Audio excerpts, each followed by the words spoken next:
Henderson goes for gold at 40, Jurgis gets out of jail free for Gita, and the welterweight is over for Bellator's 4th season. This is the Fight Network's preview of Strikeforce, Feijao versus Henderson, and Bellator 35.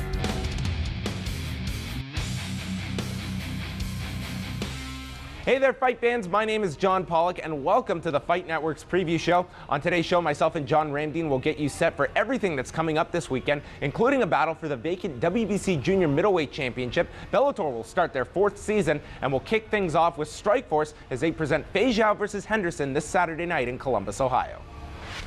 In the main event Saturday night, Strikeforce light heavyweight champion Rafael Cavalcante puts his gold on the line against 26-8 Dan Henderson. This will be the first defense of Feijao's championship since his TKO victory over former champ Muhammad Lawal last August. Henderson earned this title opportunity with a devastating knockout to Renato Babalu Sobral last September in just under 2 minutes. Determination, decorated, and dangerous are 3 words that describe Team Quest leader Dan Henderson. Determination has helped the California native capture pride titles in 2 different weight categories, joining former Team Quest member Randy Couture and BJ Penn in an exclusive club. The UFC middleweight tournament winner has faced only the top-tier fighters throughout his illustrious 10-plus year career.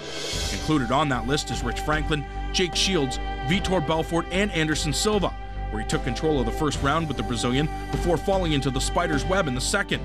The former Olympian has thrilled fans over the years with his go-for-broke style that left many, such as Vanderlei Silva, Michael Bisping, and Renato Babalu Sobral, sprawled unconscious on the mat. But Henderson back up to his feet. And another right hand.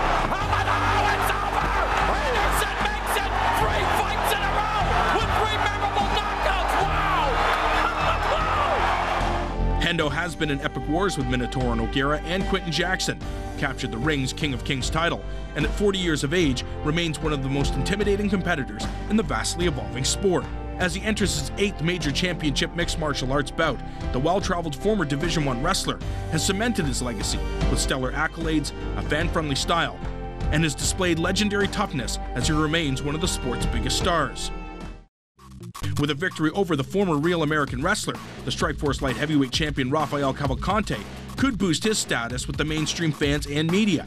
Training at the famed Black House Gym with UFC champion Anderson Silva and the Nogueiras, the heavy-handed Feijao has already established his own fearful reputation, as all 10 of his victories have come inside the distance. As an ally to try to right opponent. And that's done Britt. Feijao another right hand. He's out cold. After rebounding from his loss to AKA slugger Mike Kyle, the Brazilian would win 2 straight before getting a crack at the 205-pound champion Muhammad King Mo Lawal, who defeated one of the sport's rising stars Gegard Mousasi to capture the crown. In a surprising upset, the 30-year-old garnered the TKO victory, handing the former Oklahoma State wrestler his first professional loss. Feijao, close to a world title. Elbow after elbow, that's it. Rafael Feijao. If Cavalcante can deal with the experience, power, and grappling abilities of Henderson and assert his own dominance, he could become the Strikeforce Promotions' newest star on the rise. Ladies and gentlemen, the only man I know who was once threatened to be killed by a former Pride star, John Ramdeen, here to break down the light heavyweight title defense as Rafael Cavalcante defends against Dan Henderson, who I think agrees much better with 205. Yeah, exactly. He doesn't have to cut that weight, especially now at 40 years of age. He seems to be rejuvenated at 205 pounds, and I think he'll be physically stronger, and that's what he needs against a guy like Feijao. At 40 years of age, John, where does the age play into a fight like this? Cavalcante coming in this 10 years his junior, and I mean, styles are evolving on such a quick pace. Well, you know what? I would say it would affect most people, but you know, guys that come from Team Quest, like he and Randy Couture, just seem to get better with age. And I think Henderson, using his experience, using that wrestling background and that big, powerful right hand, I think that's what could earn him a victory in this fight. Cavalcante, we saw him after the Mike Kyle loss. I think he really went back to the drawing board. We saw a bit better of his striking abilities against Muhammad Lawal last August. And I think in this fight, to stand with Henderson, very dangerous. It is very dangerous, but I think if he can use his range, use his reach, keep Henderson on the outside, and try to get that fight into deeper waters where we've seen Henderson be wild and kind of crazy with his striking, try to exploit that, I think he can be successful. Other than that, if he can manage to get this fight down to the ground, Anderson Silva and the Nogueiras have tapped out Dan Henderson. Henderson, and guess what? Feijao was from the Black House School, so I think he'll be very comfortable if the fight goes down to the ground, and he could capitalize there. So will we see a new Strikeforce light heavyweight champion on Saturday? I don't expect so. I think Feijao is really coming into his own. I think he's at that age now. He's got the experience, he's got the power, and I think he'll win a decision against Decision Dan. And it was Randleman. In the second title bout of the evening, women's welterweight champion Marloes Coenen will walk into Columbus with her title and 18-4 record to meet her first title challenger in late replacement 5-0 Liz Carmouche, who made her pro debut last May and is coming off a TKO victory over Jan Finney last November. Carmouche takes the spot of an injured Miesha Tate, who suffered a knee injury in training, forcing her to pull out of this championship fight. In a big middleweight bout, 12-3 Tim Kennedy will take on 24-8-1 Melvin Manhoff. Kennedy returns following a unanimous decision loss to Ronaldo Jacare Souza last August, while Manhoff rides a 2-fight losing streak into this must-win fight for the former K1 star. Two of Strikeforce's emerging lightweights will do battle this Saturday night as undefeated Billy Evangelista will look for victory number 12 when the AKA product steps into the cage Saturday night with 20-6 George Masvidal. The American top team member is coming off a unanimous decision loss to Paul Daly last September when the two fought at a catchweight of 171 3/4 pounds. The action doesn't stop this weekend, everybody, because Sunday, it's showtime, the first event of the year for the organization, based out of Holland.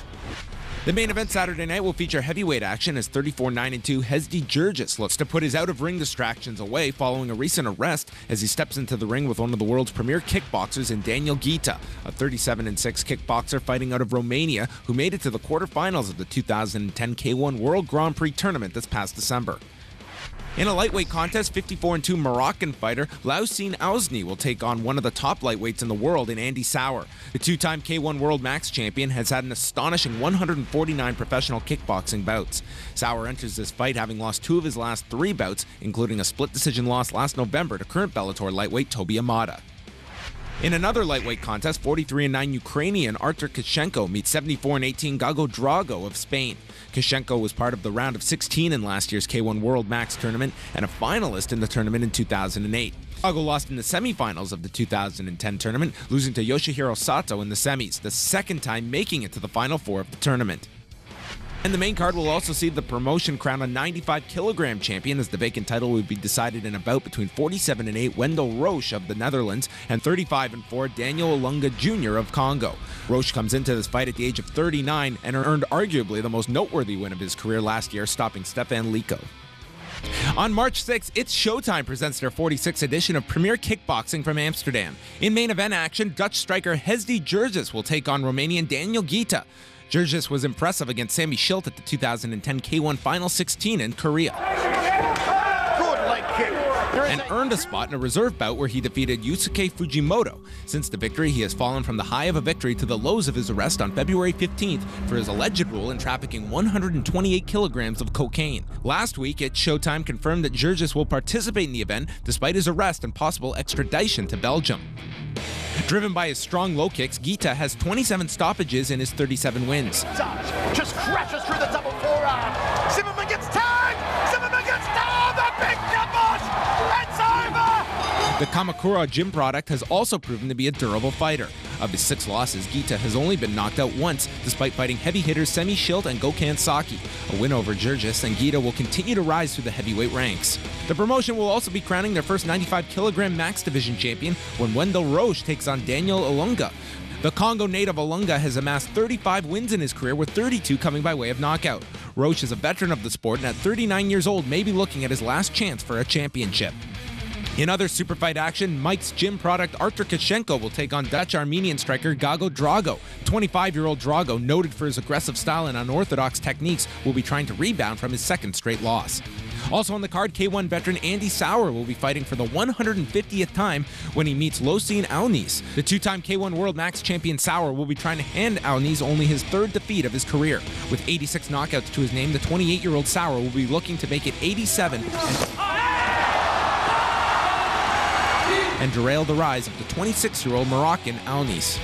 A successful card could help the promotion further establish itself in the world of kickboxing. With a solid stable of fighters including Guita, Jurgis, and Badr Hari, the company will be able to continue to put together solid cards and be a major contributor for the growth of the sport.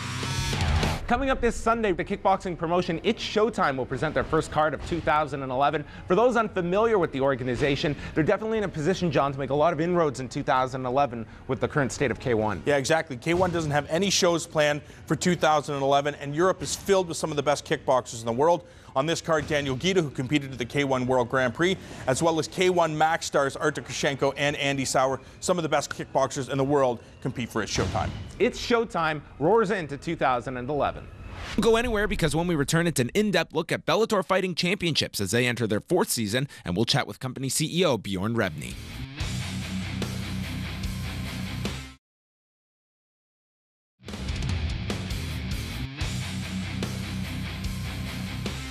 This coming Saturday, the 2-year-old Bellator Fighting Championships will kick off season number 4, and it all starts in Lemoore, California. Season 4 of the Bellator Fighting Championships kicks off March 5th on the promotion's new home of MTV2, as Bellator 35 will emanate from the Tachi Palace Hotel and Casino in Lemoore, California. Featured this season are tournaments in the light heavyweight, welterweight, lightweight, and featherweight divisions. There's the tap! First round submission for Dan Hornbuckle! Bellator 35 will showcase the opening round of the welterweight tournament. In the first matchup, 9-0 former Olympic judoka Rick Hahn looks to build off his impressive Bellator debut, in which he dismantled Levon Maynard. I think he's hurt. He's definitely hurt. It's over. The stoppage from the judo throw to the TKO. First round win for Rick Hahn. Hahn battles 21-5 roughhouse pupil Jim Wallhead.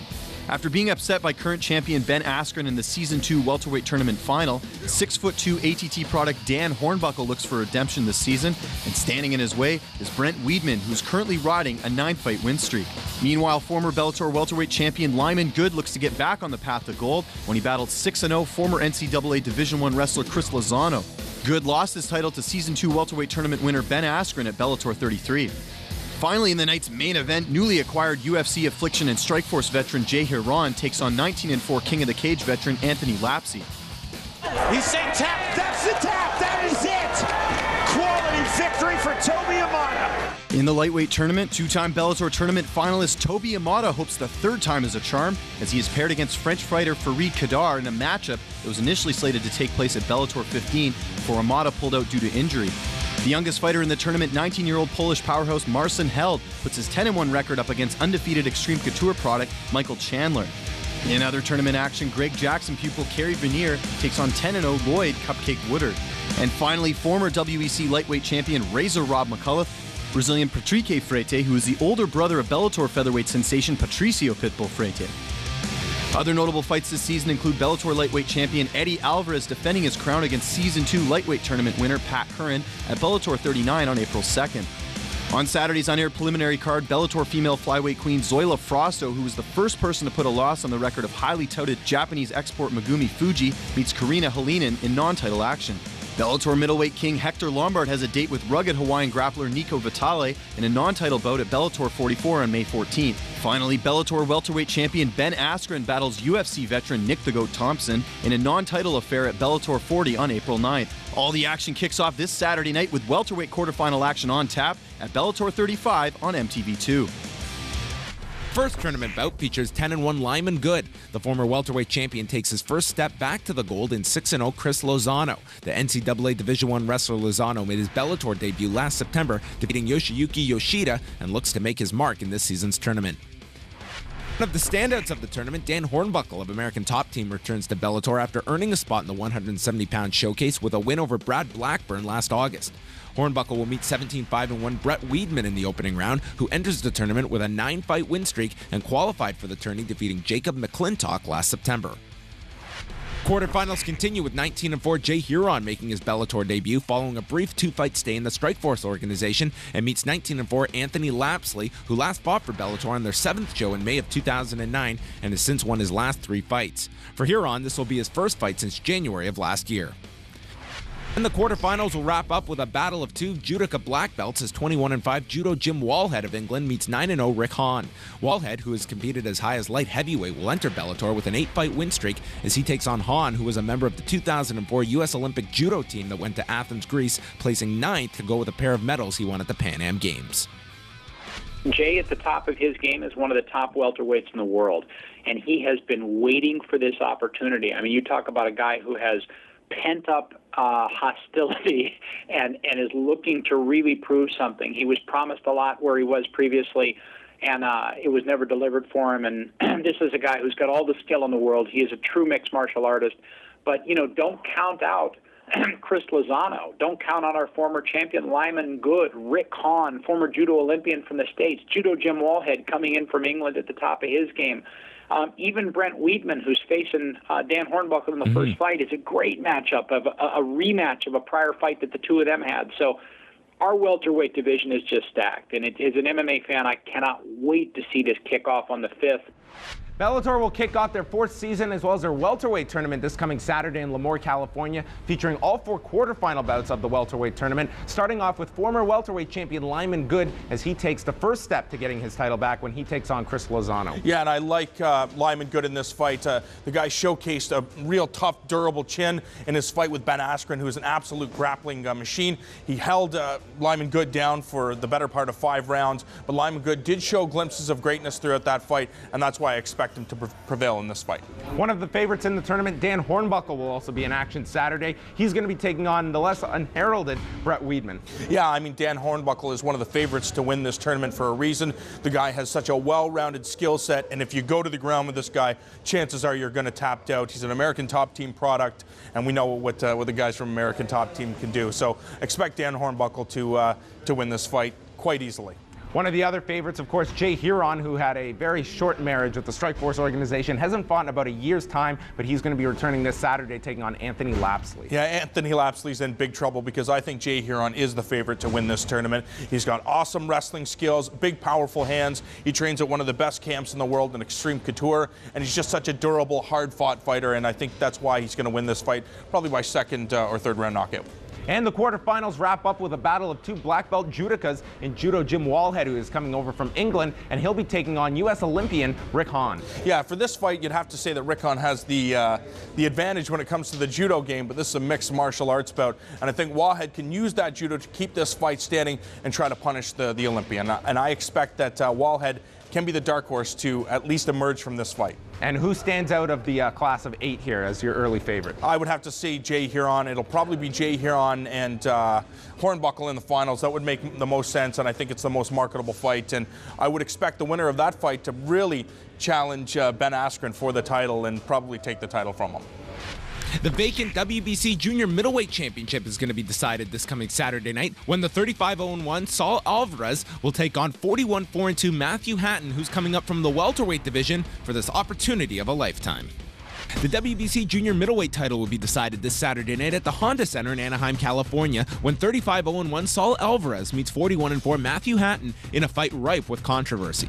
With the championship vacated by Manny Pacquiao, the WBC made the ruling to turn this fight, which at one point was rumored to be a catchweight at 150 pounds, into a 154-pound title fight. The argument comes from fellow junior middleweights who feel Hatton has leapfrogged them, coming up from 147 pounds against the #1 ranked Alvarez. The WBC has defended the decision, stating various contenders were either not available or tied up with fights, a claim disputed by some. At only 20 years of age, Alvarez roars into this fight after 5 bouts in 2010.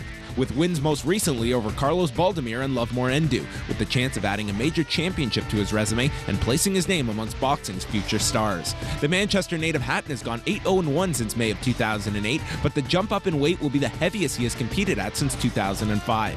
This Saturday night, it's a clash between one of the rising stars in the sport against a 29-year-old underdog in Hatton, who knows that the ultimate justification for this title opportunity comes with his arms being raised at the Honda Center. When we return, the Fight Network is off to the movies for the world premiere screening of The Striking Truth, starring UFC welterweight champion George St. Pierre and David the Crow Loiseau.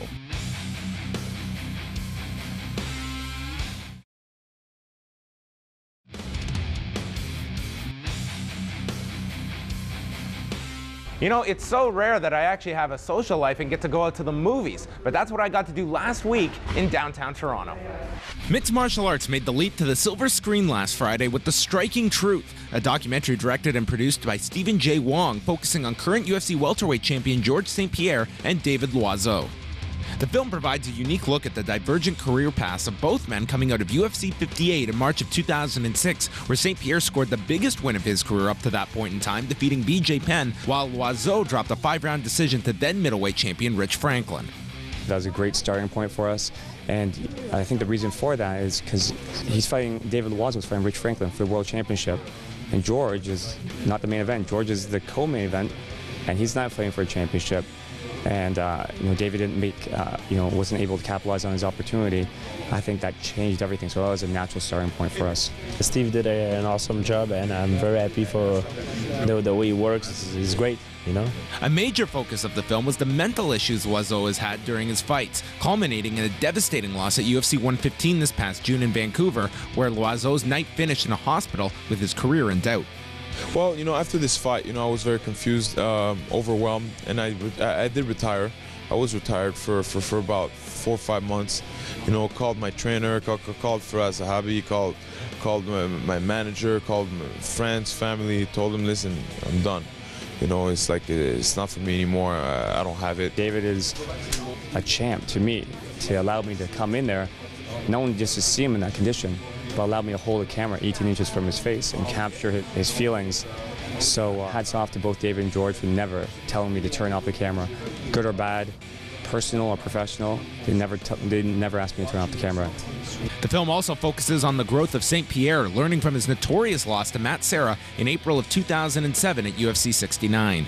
You define a champion how he come back from a loss, not how he win.